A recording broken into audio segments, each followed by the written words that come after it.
Hello everyone, this is Apoorv and I'm the team leader of group ID 098 from CSE.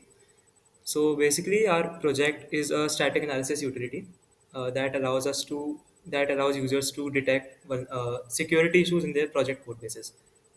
So I'll get into that, and before that I'd like to introduce my team to you. I am Apoorv Saxena, and the other team members include Bhumi Bakshi, Riya Singh and Priyendu Shivam, and all are from CSE. So, getting more into the project, first I'd like to tell you the motivation for the project. So basically, this is based on cybersecurity, and what we have realized in our experience is that cybersecurity is not that accessible of a field, especially for those who are inexperienced. And even in the industry, generally only senior engineers are able to get to the post that where they deal with cybersecurity and things of that kind. So we thought that there should be a utility of some kind that allows beginners to indulge in cybersecurity to some extent while also being relatively simple.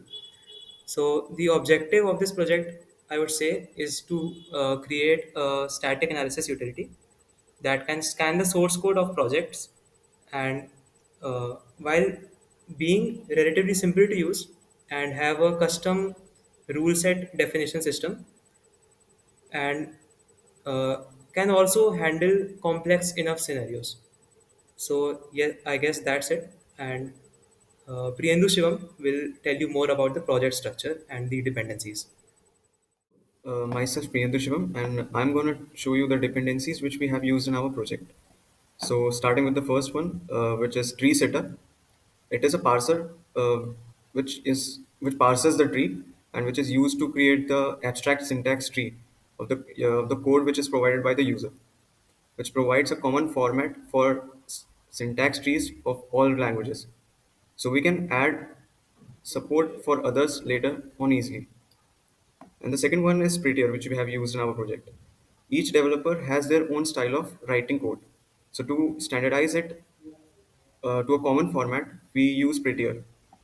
The third one is JS YAML for simplicity in writing and understanding rules. We choose to use the YAML format, and this is used to convert the YAML to JSON. And the third one is Electron.js, which is a framework that allows building desktop applications using web development technologies for desktop app.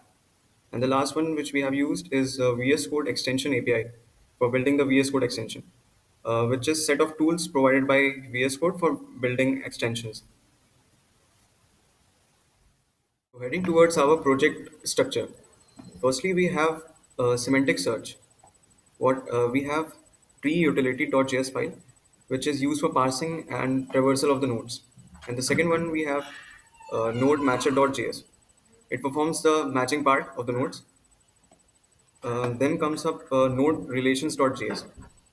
It basically uh, sees the context specifiers inside or follows.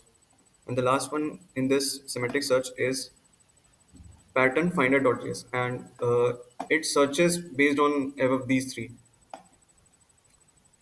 And second, we have rule analysis. Inside that, we have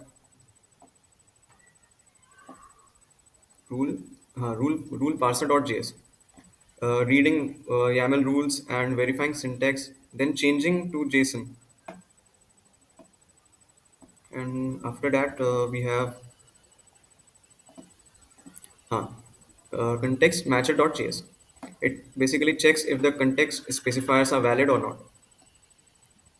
And after this, node analyzer.js. Node analyzer.js returns the details of nodes, for example, the line number, text, etc. And the last one in rule analysis, we have rule analyzer.js, which performs the search based on these three. And the last, we have data flow. Inside data flow, we have variable tracer.js, which traces the variable dependencies, and then data flow graph, which creates the data flow graph and has functions for traversing. And the next we have dataflow matcher.js. It basically tracks that propagation through the code. And the last one we have dataflow engine.js. It basically searches based on these three files. Good day everyone, myself Bhumi and I'll walk you through our pattern-based source code analysis approach using tree sitter and AST traversal.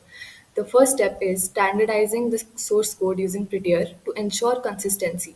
Then we transform the code into an abstract syntax tree using tree sitter. AST represents the syntactical structure of the program. To analyze it, we traverse the tree and store each node in an array. While recursion is commonly used for traversal, it often leads to stack overflow in large programs. To handle this, we use TreeSitter's cursor feature for efficient traversal. Now, we pass the pattern into its AST and compare each node with our stored source code nodes. During matching, we handle two special symbols, meta variables. These act as placeholders and we track their values in a map for reference. The other is wildcards. These allow skipping irrelevant nodes until a match is found in the source array. To refine matches, we use context specifiers such as inside, follows, precedes, and contains. Additionally, we have a feature to track data flow through variables, which will be explained by Ria next. Hello everyone, myself Riya Singh. Till now, we were able to detect quite a few vulnerabilities, but we were not able to detect injection vulnerabilities. That is, those that require tracking flow of data.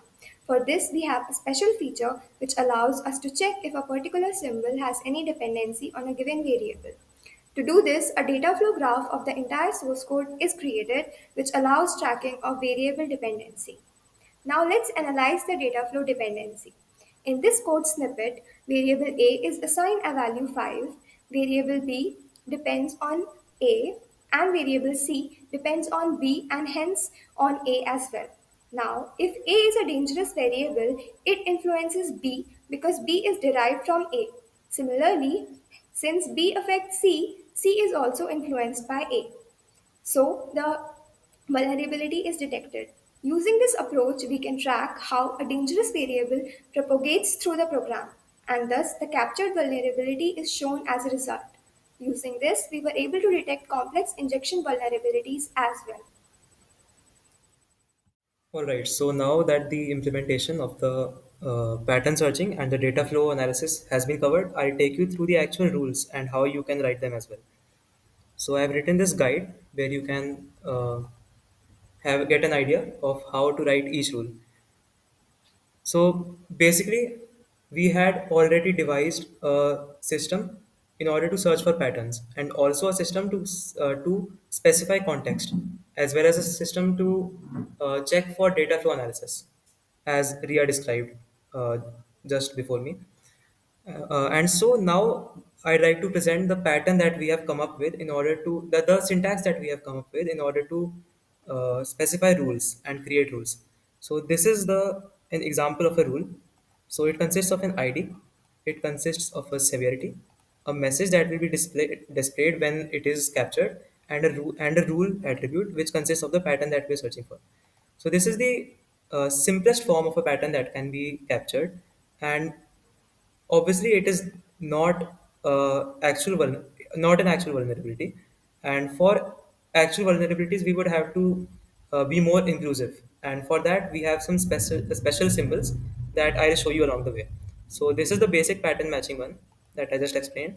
Now let's move on to the meta variables part. One thing that we should know is that the system of scanning rules is quite tolerant for different kinds of formatting as well as for different kinds of quotations, such as you could use single quotes in a string and someone else would use double quotes in a string, but it would capture all of those if they have to be captured according to the rule. Okay, now moving on to the meta variables part. This is a special symbol that we use in order to act as a placeholder. So if you take a look at this pattern, it says const $x is equal to $y. So it means that $x and $y can be representative of any symbol, any variable. So as a demonstration, you can see that here name. matches with $x and get name matches with $y. And also, if you have a complex rule, the rule scanning system ensures that the consistency of meta variables is maintained. What this means is that if I set $x one place in my in at one place in my pattern and then mentioned it again, it would search for the same variable that was tracked the first time, and this is highly usable for many kinds of vulnerabilities because we have to specify the same kind of variable being reused. Now moving on, we have the wildcard symbol, which is used to match zero or more AST nodes, which means that there can be nothing or anything in place of the wildcard. So if you take a look at this pattern, you can see that there is this symbol which represents a wildcard, and this means that there can be anything, any number of nodes in this place, and you can see another one here, which means that there can be any number of nodes here as well. So if you look at the example code, you can see that for the first time, the wildcard matches the skips the const x equals 10 line because this returns a match, and then afterwards it doesn't skip anything because it can also match zero nodes. Therefore, this is returned as a match for this pattern, and this is very usable because you need to be very inclusive in order to capture a large variety of vulnerabilities. Right. So let's move on. These were only single pattern rules. Now, now come the context-aware rules. Now, as Priyendu described in the project structure part, we have a number of context specifiers. Inside contains, follows, and precedes, and not. So these are used here. Using those, you can describe the patterns with respect to each other in order to form a single complex rule. For example, what does this one say? This one says that the pattern console log $x should be inside the pattern function name, and which can have anything inside it, and therefore it matches this. However, if it would have been alone without a function enclosing it, it would not have returned a match, and that is the point of the context specifiers. Then we have the any specifier, which is also called a composite rule, and it just helps you to match alternatives of patterns in the same rule. For example, let's say you have to match this pattern as well as this pattern, and they both lead to the same vulnerability. So you can just put them in an any specifier, and the example code that is here, it would match for both of them. Right. And basically, it acts like a logical or operator in programming. Right. Now, next we have the next nested context matching. Now, the rule syntax is designed such that it also supports nested operators. For example, you have a pattern which has a context specifier uh, saying it should contain this pattern, and then that pattern by itself also has a precedes specifier for it. So in this way, there can be an indefinite amount of nesting, and this also just enhances the complexity of the rules that can be built using our system. Now these are the data flow rules. Now for the data flow rules, we have a bit different syntax, and as Ria specified, these can be used to capture vulnerabilities that require tracking flow of data, such as SQL and injection vulnerabilities. Now, there are a few terms you should know before you can understand data flow rules. These are the ones. First of all, you should know the source and you should know the sink. Source is basically any symbol that we consider to be dangerous or any operation that we consider to be dangerous, and the sink is the uh, pattern where we expect the dangerous symbol to affect. Let me explain what I'm saying. For example, in this example code, we have const input equals get user input, and then we have a console log input statement. So we want to say that the console log is a place where I want to check if there are any vulnerabilities affecting it. So I would write that in the sync part, and the in the source part I would write all the symbols that I am suspicious of being vulnerable. So therefore, console log input would be captured as a vulnerability here. Apart from this, there are two more operators in the data flow rules. You can have a sanitizer as well as a propagator. The sanitizer operator, the sanitizer specifier is used to uh, specify that if a particular uh, if a particular dangerous variable passes through this sanitizer, it means that its vulnerability has been cleaned, and therefore it should not be reported as a vulnerability. And a propagator can be used in cases where the propagation is not so direct. So, like Ria explained, the main method that we use in order to track data flow is through assignments and declarations. However, what if there is something else? For example, if you are using a list, or if you're using a map, you have a uh, you can have a function called add, like you have in most hash maps. And or if you are using a stack, you might have a function called push. So the push may not be directly, for example, here you can say that if val is vulnerable, it would also make the entire stack vulnerable. However, this would not be detected directly.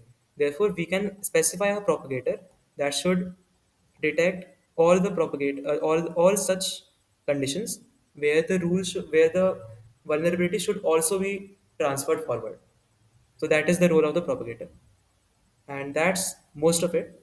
And the temporal order semantics just tells that the source should be before the sink. If the source appears after the sink, it means that it cannot affect the sink in any way, and therefore it should not be returned. It should not be captured as a vulnerability. And that's it for the rules. And yes, so using these, you can write your own rules, and we have tested these, and we have been able to detect a large amount of vulnerabilities, both direct ones and and as well as injection ones. So yeah, I think that's all for the rules writing section. Thanks. Our tool primarily functions as a desktop application allowing users to scan their projects for security vulnerabilities and code patterns. The code feature is the scanning section where users can select their project folder and run scans based on predefined rules. Next, we have the rules management section. Here, users can edit, add, or delete rules. Additionally, they can import and export entire rule sets to customize their scanning process. The setting section provides control over file inclusion and exclusion. Users can configure which files or directories should be scanned to fine-tune results. Now let's run a scan.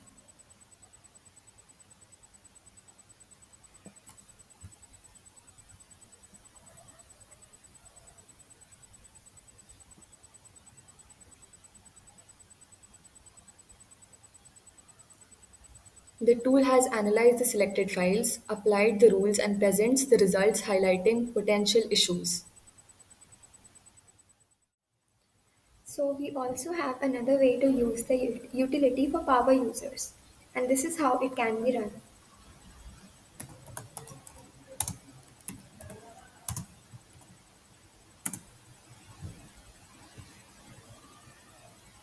Our folder is scanned, and here it has provided us the start line and the end line of the utility. So now I'm going to demonstrate our VS Code extension project. Here is a quick walkthrough. Uh, this here is the YML rules section in which the user can define their own rule set, and based on that, the identification will be happening. And now I'm going to start this extension.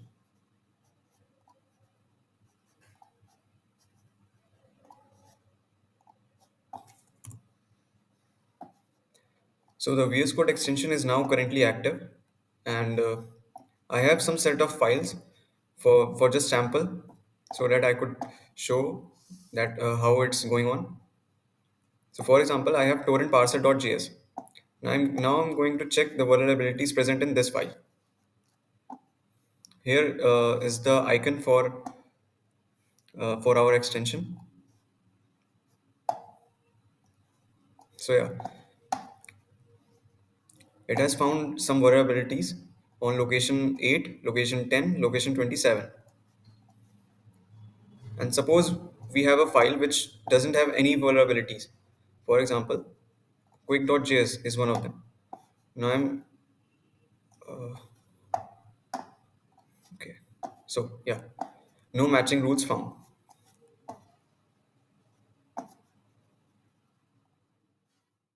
Now let's talk about optimization. You may have noticed that even with only 18 files included in the scan, it took around 10 seconds to complete. This scan duration is not ideal, especially for larger projects where efficiency is crucial. Reducing scan time is a key priority for us. We are actively looking into ways to optimize performance through parallel processing and improving our scanning algorithms. This remains an important area for future enhancements. Okay, so in conclusion, I think that this SaaS utility provides a robust solution to modern software security challenges, and while also being sufficiently user friendly, that it can cater to beginners as well. And I believe that this will be highly useful for those who are learning cybersecurity, and as well as those who know about it and want to implement it automatically in their projects.